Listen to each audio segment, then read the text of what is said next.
Bonjour à tous, amateurs de Muay Thai, bienvenue dans cette vidéo. On va parler de Muay Boran. Alors, le Muay Boran, c'est un terme que vous avez sûrement déjà entendu par le passé. On voit beaucoup de démonstrations, on voit depuis les films de Tony Jaa au début des années 2000. C'est un terme qui est devenu très populaire. Voilà, c'est très acrobatique, c'est impressionnant. On a beaucoup de démonstrations qui sont un peu partout. Alors, qu'est-ce que le Muay Boran? Alors, est-ce que c'est vraiment comme on le connaît, l'ancêtre du Muay Thai? Est-ce que c'est vraiment le Muay Thai traditionnel du passé? Alors, c'est ce qu'on va voir dans cette vidéo. Alors, le terme Muay Boran, il faut bien comprendre qu'en fait, en soi, ça ne veut pas dire grand-chose et ça ne représente ni un art martial en tant que tel, ni un style de Muay à proprement parler. Pour bien comprendre ce que signifie Muay Boran, Boran en thaïlandais, ça signifie ancien, en fait, ça signifie qui prédate la Thaïlande moderne. Alors c'est un terme qu'on peut utiliser pas seulement avec le Muay Thai, avec le Muay, mais on peut aussi le retrouver avec, notamment quand on parle de cuisine, de plats culinaires traditionnels qui datent qui sont traditionnels de l'ancien Siam. On retrouve aussi avec des styles musicaux, des instruments de musique. On peut le retrouver aussi pour la médecine traditionnelle, hein, Yaboran, Penboran, ce sont des dénominations pour la médecine traditionnelle thaïlandaise de l'ancien Siam. Donc en fait, si on voit l'image de la Thaïlande moderne et du Siam d'autrefois, quand on utilise le terme Boran, ça veut dire qu'on fait référence aux arts, aux pratiques qui datent depuis l'ancien Siam. Ça signifie que le Muay Boran, quand on utilise le terme Muay Boran, on fait référence à une période de l'histoire qui prédate en fait la réforme sportive du Muay Thai. Donc ça fait référence aux différents styles qui étaient pratiqués à la période Boran. Donc on va parler de période Boran. Par conséquent, le Muay Boran ne fait pas référence à un style en particulier, ça fait référence à une période où il y avait en fait une multitude de styles. Donc pour bien comprendre, c'est-à-dire que chaque province, chaque région avait son propre style qui était unique, qui avait sa garde, sa posture, ses stratégies, ses méthodes d'enseignement assez propres. Donc quand on utilise le terme Boran, il faut bien préciser de quelle région, de quel style on parle. Si on fait référence donc à cette période Boran, en fait, elle s'est terminée. On a eu la transition au tout début du XXe siècle, dans les années 20, 1920 jusqu'à la fin des années 20. C'est là qu'on a commencé à voir des règles qui se sont progressivement instaurées.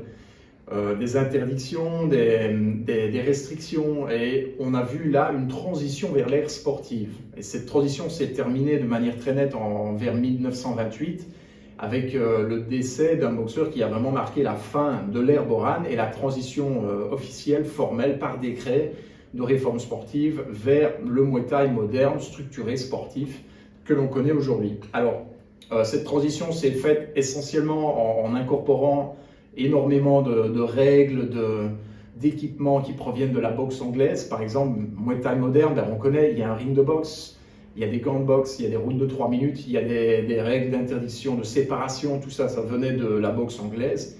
Et l'ancien Siam, donc les Thaïlandais ont incorporé ça dans leur style de Muay pour en faire un sport moderne, plus réglementé, plus propre, entre guillemets, pour être le sport national unifié qu'on connaît aujourd'hui. Alors donc revenons à cette période Boran, donc qui date d'avant ces années 20. C'était une boxe qui était pratiquée avec beaucoup moins de règles. Essentiellement, ça se faisait sur des espaces ouverts, hein, sur de la terre battue, sur des espaces amples. Et alors c'était, évidemment, il n'y avait pas des gants de boxe. Ça se faisait avec du cordage autour des mains, comme on peut le voir ici. Il y avait des règles rudimentaires, évidemment, on n'allait pas faire de la boucherie. Il y avait, évidemment, c'était un petit peu comme un code d'honneur, quoi. C'était, voilà, les règles étaient très minimes, très rudimentaires, essentielles, mais sinon, c'était des combats assez libres, beaucoup plus libres que ce qu'on voit aujourd'hui sur le ring. Alors, en termes des styles qu'on pouvait avoir, alors j'ai mentionné juste avant qu'en fait, dans la période Boran, chaque province, chaque région avait vraiment son style qui était propre et qui avait ses caractéristiques vraiment uniques. La plupart de ces styles régionaux ont disparu, ils sont éteints ou alors ils se sont transitionnés avec la transition sportive, donc on ne les retrouve plus aujourd'hui. Par contre, il y a eu quelques styles qui ont vraiment gagné une grande popularité vers la fin de la période Boran, et ces styles-là ont pu être transmis, ils ont continué à être transmis jusqu'à nos jours. Voilà. Il y a quelques styles qui ont encore survécu, et parmi ces styles, on peut revenir à un événement qui a eu lieu au tout début du XXe siècle, sous le règne de Rama V, Le roi avait organisé donc des funérailles, nobles, et pour l'événement, il avait organisé donc des combats de boxe, des combats de Muay, où il avait convoqué des combattants qui venaient des quatre coins du Siam à l'époque. Alors il y avait des combattants qui venaient du nord, qui venaient du sud, qui venaient du centre, et donc lors de cet événement, il y avait plusieurs combats et donc plusieurs vainqueurs. Alors chaque vainqueur a reçu donc un titre de noblesse du roi et la réputation de son style de la région d'où il provenait. Par exemple, ce jour-là, il y a eu, qui se sont démarqués, il y a eu 3 grands champions. Il y a eu un premier champion de Muay Lopburi. Le Muay Lopburi, c'est un style du centre. C'était un boxeur qui venait du centre. Il y a eu un deuxième champion qui venait du nord-est, qui était Muay Korat. Donc le Korat, c'est la région du nord-est. Et puis il y en avait un troisième qui venait du sud de la Thaïlande, la région de Chaya, et donc Muay Chaya. Qu'on s'est souvenu des 3 grands styles, Muay Chaya, Muay Korat, Muay Lopburi, qui sont assez différents. Alors pour vous donner une idée, le Muay Korat était essentiellement sur des positions plus hautes, des coups beaucoup plus dévastateurs, beaucoup plus axés sur l'agression. Slogan des dictons qui disait Matnak Korat, qui signifie le point de fer du Korat, ou encore Tindi Korat, qui signifie vraiment les coups de pied redoutables du Korat. Alors le deuxième, par exemple le Muay Lopburi, là on était plutôt sur un style plus axé sur la ruse, plus sur des entrées furtives, entrées et sorties, et des coups de poing directs. Matong Lopburi, qui veut dire le coup de poing direct du Lopburi, ou encore Chalat Lopburi, qui signifie la ruse du Lopburi. Alors le troisième, le Muay Chaya. Le Muay Chaya était assez différent puisqu'il était vraiment axé sur la posture Thadi Chaya, ce qui signifie la posture parfaite du Chaya, ou encore Sokrao Samat Muay Chaya, l'expertise en coude et en genou du Muay Chaya. Alors le Muay Chaya, c'était un style qui était beaucoup plus axé sur le principe de la triangulation au niveau des positions. La garde est toujours axée sur ce principe du triangle qu'on appelle Samkum. Les déplacements étaient aussi axés sur ce désaxement, sur ces sorties, en fait jamais rester immobile. Et en fait le principe c'était de faire en sorte que l'adversaire, s'il lançait des attaques, il allait automatiquement se retrouver à se prendre un coude ou un genou sur son coup de pied. On a ici 3 grands styles qui sont presque diamétralement opposés, donc on peut voir que bien qu'ils sont tous les 3 des styles de Muay Boran, on est vraiment sur des styles assez distincts et des caractéristiques qui sont assez uniques. Alors il y a un 4e style qui s'est, dans les années qui ont suivi, qui est devenu aussi populaire de par son efficacité, c'était un style du Nord, Muay Thai Sao. Alors c'était un style qui était plus axé sur la furtivité, la rapidité, notamment au niveau des coups de pied. Dans les années 20, donc après la transition, ces styles, quand on a voulu faire un Muay Thai moderne, tous les styles locaux sont venus un petit peu se rassembler pour essayer de faire un Muay Thai sportif unique, national. Cependant, il faut comprendre que le Muay Thai sportif, tout début de cette transition, était assez complet. Maintenant, le Muay Thai sportif qu'on voit aujourd'hui, de par les règles de boxe qui ont perduré pendant des décennies, un demi-siècle, il y a eu une habitude qui s'est faite et donc les techniques qui sont de toute façon pas autorisées, comme les écrasements au sol, les coups de tête, les saisies, les projections, certaines projections, donc toutes ces techniques de toute façon interdites, sont devenues perdues et complètement inconnues même des plus grands champions d'aujourd'hui qui ne connaissent absolument pas ces techniques. Pourtant, elles faisaient partie intégrante des différents styles, de certains styles de Muay Boran. Le Muay Boran, si on veut vraiment utiliser ce terme général, c'était vraiment quelque chose d'assez direct, d'assez simple au niveau de l'approche. On n'est pas du tout dans le concept moderne des triples sauts périlleux, des saltos arrière. C'est vraiment très, très direct, très simple au niveau stratégique, au niveau tactique. On est vraiment sur des déplacements propres, sur une garde bien construite, des attaques, une connaissance des attaques, une connaissance des défenses, des techniques de contre. Donc au niveau de la complexité, c'est très riche, oui, mais on est plutôt sur la simplicité du combat, sur vraiment le côté pratique, pas du tout sur un côté acrobatique comme on le voit aujourd'hui. Ça, c'est une reconstitution qui n'a rien à voir. Donc si vous voyez démonstration de Muay Boran, école de Muay Boran, et vous voyez des sauts un petit peu partout et tout ça, c'est des cascadeurs qui voilà, c'est venu par après, ça n'a rien à voir avec la période Boran. En quoi le Muay Boran était-il différent? Comme on l'a mentionné avant, il n'y avait pas de boxe, les règles de boxe étaient beaucoup plus libres. Il y avait des écrasements au sol, il y avait des projections, il y avait des coups de tête autorisés, les coups dans les parties n'étaient pas interdits. Donc il y avait pas mal de choses qui changent complètement la donne au niveau de la dynamique de combat. On est très loin de la baston où on va avoir un arbitre qui va vraiment pousser, allez, il faut y aller, il faut y aller, il faut y aller, il faut vraiment se mettre sur des pains dans la tronche. Là, on est plutôt sur de la technique,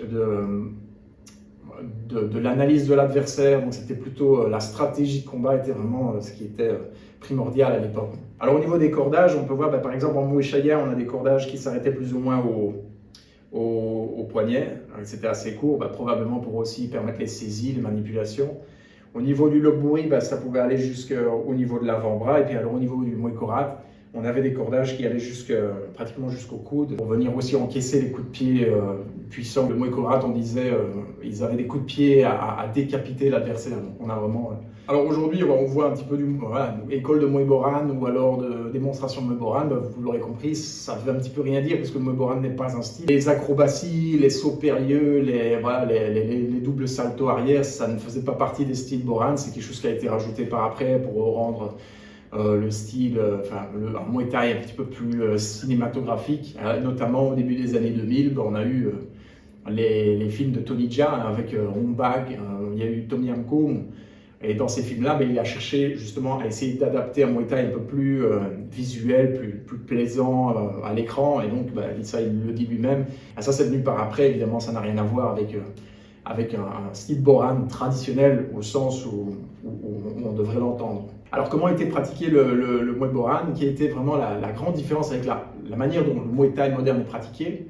Si vous allez dans un camp de boxe aujourd'hui ou dans un club de boxe, boxe Thai, voilà, on frappe au sac, on frappe au pao, on va quelques techniques au compte-gouttes un peu. Mais si vous avez eu la chance d'aller en Thaïlande dans un camp de boxe, essentiellement vous courez, vous frappez, vous faites du sparring et puis voilà, c'est très rare que vous allez vraiment avoir la chance d'avoir quelqu'un qui va vous apprendre vraiment des fondamentaux, des techniques. Le Muay Boran, au contraire, c'était très très lent au niveau de l'apprentissage puisqu'il fallait commencer, il y avait d'abord comprendre la garde, comprendre les déplacements. Par exemple en Shaya, on utilise Yang, c'est un coup. Et c'est seulement après des mois où on comprenait les déplacements, on comprenait la garde, la posture correcte, qu'on pouvait alors transitionner sur des stratégies de combat, sur des contres. Et alors traditionnellement, le Muay Thai, à l'époque Boran, en tout cas, c'était très axé sur des contres. Alors, on avait ce qu'on appelle le Gol Muay ou Luk Mae. Alors ça c'est quelque chose que je vais expliquer aussi. C'était vraiment des répertoires de contre-attaque, de défense. Donc c'était un Muay Thai qui était très analytique, très pas défensif, mais plus de contre, plus intelligent on va dire, parce qu'on n'allait pas vraiment au casse-pied. Alors au niveau de la structure justement de l'entraînement, des principes de progression, il y a un concept qu'on retrouve beaucoup dans la période Boran, dans les styles de Muay Boran, c'est le concept de Mae Mai, Luk Mai. Alors Mae Mai, essentiellement ça veut dire les formes primaires, fondamentales, vraiment la base à maîtriser avant toute chose.